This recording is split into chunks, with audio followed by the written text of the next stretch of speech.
Hi, I'm Isaac Morrison. With Election Day being just around the corner, we're pretty close to seeing a lot of shakeup in the US political scene. One of the elections that really has the chance to do that is the Montana Senate election.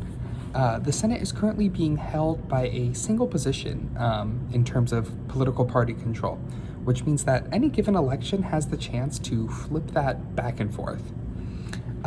Montana currently has one Senate seat up for election in the 2024 election cycle. The current incumbent, Democratic candidate Jon Tester, is running against the Republican candidate Tim Sheehy. Montana tends to be a pretty Republican state, so why do we care about the Montana Senate race beyond it if it's a given that the Republican candidate would win? Well, despite strong support for Republican presidential candidates, Montana actually tends to be pretty split in terms of Senate votes. Montana has the highest level of split ticket voting of any state in the US. Out of the last 19 elections, 10 of them saw Montana citizens voting for different political parties going in for the Senate race and the presidential race. So now that we sort of know what's happening in Montana, how are the polls sort of shaping up, and what can we expect to see from the election?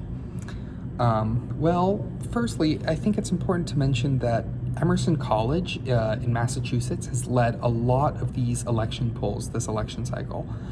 They have at least 4 polls dating back to October of last year, all for the Montana Senate election. We are going to be using 538 here as it has great graphics.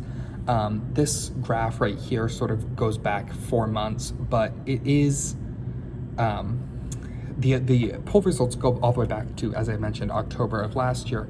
And if we want to look at them, the earliest we have here is June, in which we can see here that Tester has a 1.6 percentage points lead. That lead sort of continues up until about July 10th, in which case Sheehy really sort of starts to overtake him, and they're sort of like neck and neck right up until August, where Sheehy sort of gains more support. And that sort of takes us to today. As of October 30th, Sheehy has a 5.4 percentage lead. This is not taking into account margin of error. So what is the margin of error here?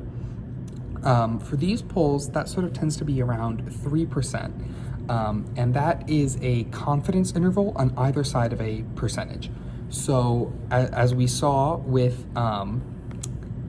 Sheehy having a 49.6% of the vote at a 3% confidence interval, or at a 3% margin of error, a 95% confidence interval, that means that there is between a 46.6% of people and 52.6% of people are going to vote for Sheehy, and we can be 95% confident of that. The same thing for Tester. Tester has between 41.2% and 47.2% of the vote.